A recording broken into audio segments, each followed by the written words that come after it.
बीच। तो रखते हैं इन अपस्ट्रीम कंपनीज को रडार पे, लेकिन यतिन वो अंबुजा सीमेंट, एसीसी दोनों रडार पे और ढेरों अनाउंसमेंट्स आते हुए इन दोनों कंपनी से रिलेटेड। बिल्कुल, ढेरों अनाउंसमेंट आते हुए, और अगर आप फ्राइडे देखें पोस्ट मार्केट, दो बड़े अनाउंसमेंट्स आए आशीष। सबसे पहले फंड रेजिंग की बात कर लेते हैं। देखिए एसीसी और अंबुजा नेट डेट फ्री हैं, कैश है उनकी बैलेंस शीट में। उसके बावजूद अदानी ग्रुप ने जो फ्राइडे को एक्विजिशन कंप्लीट करने का अनाउंसमेंट किया, उसके साथ एक प्रेफरेंशियल इशू ऑफ वारंट्स का अनाउंसमेंट किया।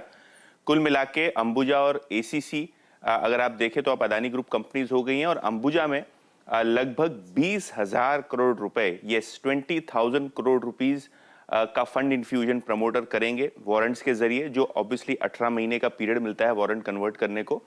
और ये जो वारंट कन्वर्जन हो जाएगा, उसके बाद अदानी ग्रुप की होल्डिंग अंबुजा सीमेंट में बढ़ के फ्रॉम करंट लगभग 63-63% से 70% हो जाएगी, 70% हो जाएगी। और ये जो वारंट इशू होने जा रहा है वो होने जा रहा है लगभग 419 रुपए प्रति शेयर के हिसाब से। ऑब्वियसली अगर आप पूरा मैथमेटिक्स देखें तो लगभग 10-12 हज़ार करोड़ रुपए का कैश एसीसी अंबुजा कंबाइन में है, और ये 20,000 करोड़ रुपए और आने के कारण आपको नेक्स्ट 18 मंथ्स में अंबुजा एसीसी की नेट कैश लगभग 35,000 करोड़ रुपए के ऊपर दिखाई देगी। Point number 1। पॉइंट नंबर 2, एक बड़ा ऐलान अदानी साहब ने किया, वो ये किया कि अंबुजा और एसीसी की कंबाइंड कैपेसिटी अगले 5 सालों में दुगनी की जाएगी। जो अब लगभग 65 मिलियन टन है, वो 130 मिलियन टन करने की योजना है, और 2030 यानी 2030 तक अंबुजा एसीसी अपनी कैपेसिटी को नंबर 1 कर देंगे, यानी अल्ट्राटेक की जो कैपेसिटी उससे भी ज्यादा आपको अगले 7 सालों में होती हुई दिखाई देगी। तो बिग बैंग अनाउंसमेंट्स किए हैं, और शायद इसीलिए इतना बड़ा कैश वो जो है प्रमोटर ग्रुप से रेज कर रहे हैं। तो एक बड़ा अनाउंसमेंट अंबुजा एसीसी के लिए, मैसिव कैश इन्फ्यूजन, और शायद ये सबसे बड़ा प्रेफरेंशियल इशू प्रमोटर ग्रुप को इंडिया की हिस्ट्री में होता हुआ दिखाई दे रहा है। 20,000 करोड़ रुपए ये इन्फ्यूजन की तैयारी हो रही है। महेश, कैसे देखूं भाई प्रमोटर्स का इस तरह का बुलिश कमेंट्री आना कि इसको नंबर 1 बना देंगे, one of the cheapest cost structures होंगे इस कंपनी के, 20,000 करोड़ रुपए के फंड इन्फ्यूजन के साथ साथ, लेकिन वो ब्रोकरेजेस वगैरह जो हैं वो कंसर्न है वैल्यूएशंस को लेकर, वो अपडेट जो है ब्रोकरेजेस के सब के भाव कहीं नीचे की बात हो रही है। कैसे अप्रोच कर रहे हैं आप लोग अंबुजा एसीसी को? ताबड़तोड़ तेजी, एग्रेसिव प्लान्स, खूब तगड़ा फंड इन्फ्यूजन, और फंडामेंटल्स के लिहाज से, वैल्यूएशन के लिहाज से शायद काफी स्ट्रेच्ड। वो एब्सोल्युटली, आई थिंक जो मोटा भाई ने कहे और जो आपके तर्क थे, दोनों से सहमत हूँ।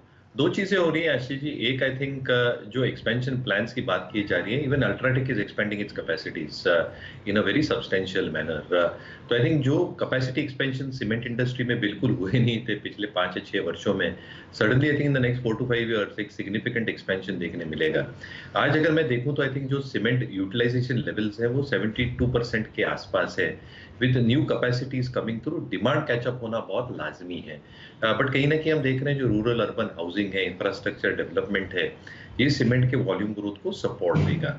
दूसरा, I think over a longer period of time हमें ये भी देखना चाहिए कि जो इनपुट कॉस्ट्स हैं, बिकॉज माइन एलोकेशंस वगैरह भी अच्छी खासी हो रही है, जो डिपेंडेंस है इंपोर्टेड कोल पे, एज एन एग्जांपल जो अदानी के पास ऑब्वियसली एक सहारा है in terms of their Australian coal mines, कहीं ना कहीं I think input cost should also remain very very stable at this point of time, and reported EBITDA per ton generally industry के लिए 1100 के ऊपर निकल जानी चाहिए, is the broad consensus that we are seeing. तीसरा, जो वैल्यूएशन का एस्पेक्ट आप कह रहे थे अंबुजा एसीसी दोनों के लिए, ऑब्वियसली आई थिंक स्ट्रेच्ड है, क्योंकि अगर आप रिप्लेसमेंट भी देखते हैं on an EV to ton basis for any new capacity to come through, और जो अधिग्रहण हुआ है ये कंपनीज का ऑब्वियसली एक्सपेंसिव लेवल पे हुआ है, plus the valuations that they are trading at this point of time.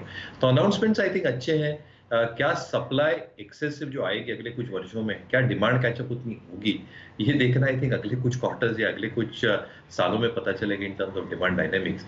But at this point of time हमें लगता है I think the best is in the price. Valuation जैसे आपने rightfully कहा थोड़े हायर लेवल पे है या स्ट्रेच्ड है, एंड आई थिंक अनाउंसमेंट से आई थिंक एक भनक जरूर स्ट्रीट को लगी थी, जिससे एक सिग्निफिकेंट रन अप हमें देखने मिला था। तो मुझे नहीं लगता आई थिंक अनाउंसमेंट्स के वजह से आई थिंक कोई एक पेंट अप आएगा, बट कहीं ना कहीं I think stock should consolidate in a broad range from here. ठीक है, तो अब देखते हैं, न्यूज फ्लोज कई सारे हुए, तो एक बार स्टॉक्स खुलने देते हैं अंबुजा एसीसी, उसके बाद टेक्निकल एक्सपर्ट से इन स्टॉक्स पे व्यू लूंगा। वैसे इस तरह का एग्रेसिव प्लान जो लेआउट करा है उसके चलते बाकी सीमेंट स्पेस, छोटे सीमेंट प्लेयर्स सब हरकत में आने चाहिए। तो इस स्पेस पे आज खास तौर पे नजर। एक और स्पेस जो आज एक्टिव होगी वो फिर से डिफेंस रिलेटेड स्टॉक्स, क्योंकि आर्मी इमरजेंसी प्रोक्योरमेंट करना चाहती है हर्षदा। जी हाँ, और ये emergency procurement guns, missiles, drones, anti drones, in fact एक लंबी